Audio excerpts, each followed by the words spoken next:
followers, viewers, friend and cousin, and non-followers. Nagluto tayo sinigang na salmon. Kumukulo na, malapit na maluto para sa tanghalian natin na ulam. Ilang minutes na lang, malapit na. Lagyan na natin ng pagwapo.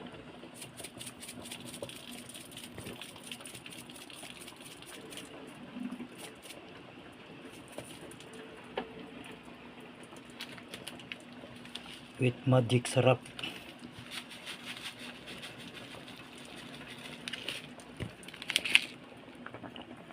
Tikman muna natin yung lasa, mga lods, bago natin ilagay yung pampinising na kangkong.